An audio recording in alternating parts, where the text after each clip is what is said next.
besar, maka kita akan mendengar tausiah dari tamu istimewa kita, Ustaz Abdul Somad. Kepada beliau kami persilakan. Sallu ala Nabi.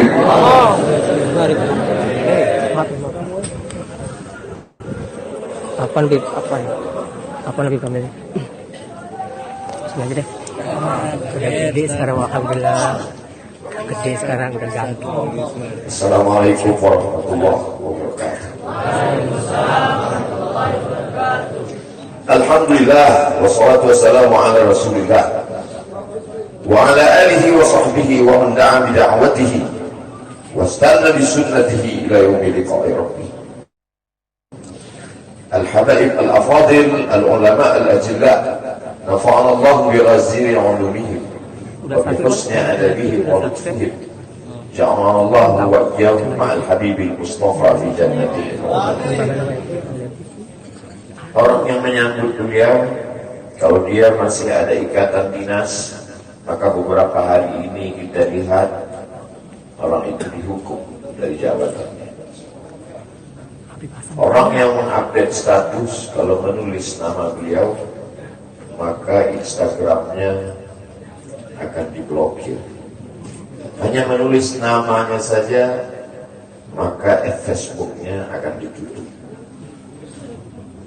Orang menjadi takut untuk menjenguk beliau, kecuali orang-orang yang takutnya sudah dihabiskan hanya untuk Allah. Apa dosanya? Apa salahnya? Berapa triliun negeri ini pernah dirugikannya? Nikel, uranium yang pernah dijualnya ke luar negeri. Berapa BUMN perusahaan yang pernah dijualnya aset-aset negara? Ada yang pernah dia jual? Dia hanya mengajak anak muda yang selama ini pecandu narkoba menjadi bertobat kepada Allah. Dia hanya membangkitkan semangat anak muda yang selama ini berzina menjadi orang-orang yang takut kepada Allah. Dia hanya mengajak mereka yang memakai baju hitam, pakaian hitam, berubah menjadi pakaian putih. Mereka berusaha untuk memutihkan catatan amal baik mereka di hadapan Allah. Dia hanya menyadarkan umatnya supaya sadar bahwa politik itu penting. Angkatlah pemimpin yang adil dan aman. Dia hanya sedang mengajak umatnya supaya jangan memilih pemimpin kafir. Salahkah perbuatannya? Tidak. Dia tinggal negara demokrasi. Dalam dunia demokrasi, siapapun berhak untuk mengajak menyuarakan kebenaran.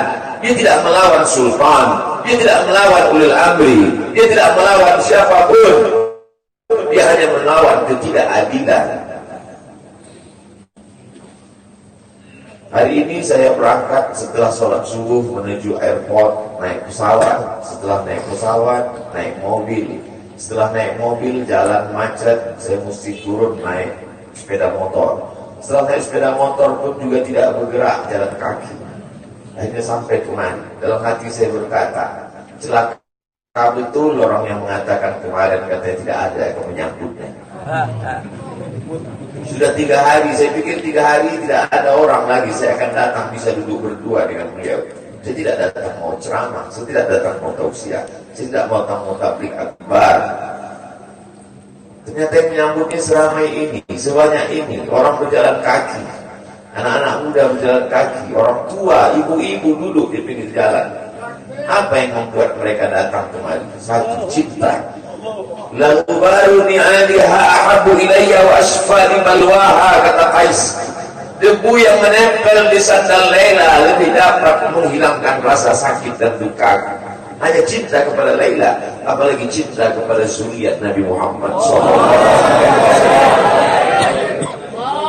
Andai engkau orang alim, andai engkau hafal kitab, andai engkau mengerti kitab kuning, banyak ilmu, tapi ada kebencianmu kepada ahli bait Rasulullah SAW, hilang keberkahan itu. Andai engkau punya derajat seperti seorang wali, andai engkau diangkat Allah sebagai wali, maka jatuh derajat kewalianmu hanya karena kebencianmu kepada ahli bait. Apa kata Kiai Haji Maimun Zubair? Ahli bait itu seperti Quran yang lapuk. Andai ada ahli bait itu yang nakal, yang jahat sekalipun, dia tetaplah seperti Quran yang lapuk. Quran yang buruk, andai titiknya sudah tidak ada lagi, tak akan mungkin kau akan buang. Kau tetap juga akan jaga dia, kau akan cium dia. Kenapa? La yamassuhu illal mutahharun. Allah yang mensucikan. Seorang sahabat Nabi disuruh membuang air bekas daripada bekam Rasulullah SAW. Buanglah ini, kata Rasulullah. Lalu kemudian beliau pergi ke belakang. Setelah itu dia datang lagi menghadap Rasulullah SAW. Rasul tahu apa yang dia lakukan, karena Nabi dapat wahyu. Nabi terbuka hijab, tapi Nabi ingin bertanya kepada dia. Bukan Nabi tidak tahu, Nabi tahu, diberikan Allah pemberitahuan. Nabi ingin memberitahu siapa yang tidak tahu. Kemana darah bekam tadi kau buat, kata Nabi. Ku minum ya Rasulullah. Kenapa engkau minum? Karena aku tahu bahwa darah yang mengalir dalam diriku membuat aku haram tersentuh api neraka.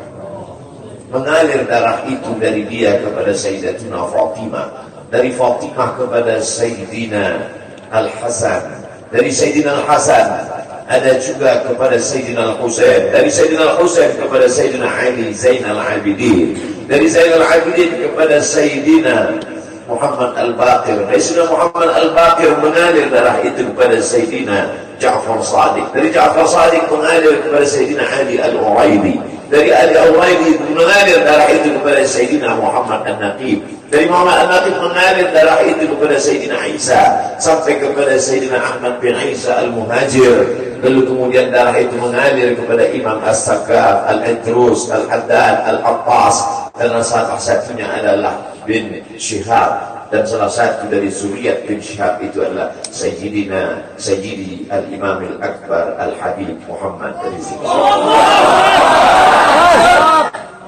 Kalau mau hidup tenang, beliau sudah tenang dengan anak menantunya, dengan cucunya, dengan ilmunya. Beliau meraih gelar LC dari Universitas Imam Muhammad Ibn Saud. Dia cukup dengan majlis-majlis maulidnya, cukup. Mengapa dia bersusah payah? Mengapa dia mesti kena fitnah? Dia hanya mengikut darah Sayyidina Al-Husain. Kalau mengikut Sayyidina Al-Hasan, lembut. Mengikut Sayyidina Al-Hasan, lembut sentuhannya. Maka para ahli bait ini mengikut dua aliran, Sayyidina Al-Hasan dan Sayyidina Al-Husain. Kedua-duanya saya cintai. Habaib yang mengikut Sayyidina Al-Hasan, saya datang, saya cium tangan mereka, saya bersilaturahim, lembut gaya mereka. Tapi mereka semua mengajak untuk mencintai Sayyidina wa Maulana Muhammad sallallahu alaihi wasallam. Tapi ada yang seperti Sayyidina Al-Husain, menggelegar suaranya, dia hunuskan pedangnya untuk musuh-musuh Allah. Keduanya adalah sama-sama diridhai Allah. Innal Hasan wal Husain sayyida syababi ahli jannah. Yang mencintai Sayyidina Al-Hasan, mencintai Sayyidina Al-Husain, yang mencintai zuriat mereka, keturunan mereka, maka dengan cinta itu bekal kita menghadap Rasulullah SAW.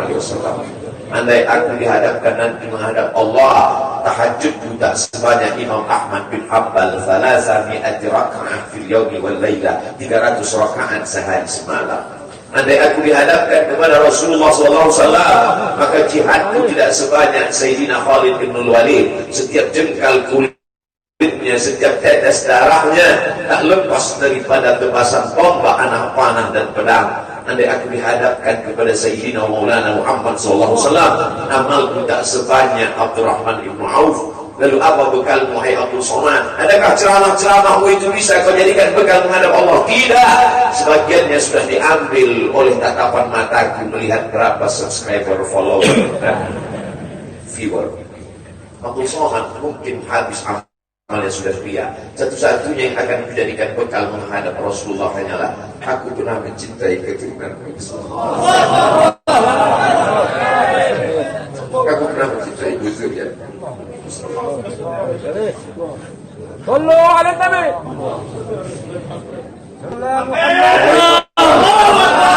Wahai para pelaku berbuat dosa, wahai para pezina, wahai para peminum khamar yang belum bertaubat, kalau kalian belum sanggup untuk berbuat baik, kalau kalian belum mampu untuk beramal saleh, paling tidak jangan kalian sakiti zuriat Rasulullah. Jangan kalian keluarkan kata-kata, jangan keluarkan kata-kata fitnah. Bagaimana kalian akan menghadap Rasulullah? Bagaimana kalian akan menghadap Rasulullah? Pada saat itu seluruh umat berkumpul menghadap Nabi Adam alaihissalam. Kami tidak sanggup berdiri berdiri di padang mahsyar ini, wahai Adam, menghadaplah kepada Allah. Kata Adam, aku tidak sanggup menghadap Allah, karena dulu Allah berkata, la taqrabu hadhihi syajarah, jangan kau dekati pohon kulbi ini, tapi aku malah memakannya, ya Allah. Mereka datang menghadap Nabi Nuh alaihissalam. Kata Nabi Nuh, aku tak sanggup menghadap Allah, karena anakku durhaka. Sa'awi ila jabalin ya'simuni minal ma', aku akan naik ke atas bahtera perahu yang bisa menyelamatkan aku dari air. Aku tak sanggup menghadap Allah, kata Nabi Nuh alaihissalam. Mereka menghadap kepada Nabi Musa, aku tak mampu, kata Nabi Musa. Mereka menghadap kepada Nabi Isa, aku pun malu kepada Allah, karena aku mereka jadikan sembahan di atas muka bumi Allah. Mereka hanya mampu menghadap Sayyidina Maulana Muhammad SAW. Wahai para pezina, wahai para pelaku dosa, kalau kalian belum mampu beramal soleh, belum mampu bertobat, paling tidak jangan kalian zina zuriat Rasulullah SAW. Bagaimana kalian akan menghadap Rasulullah? Pada saat itu tak ada syafaat.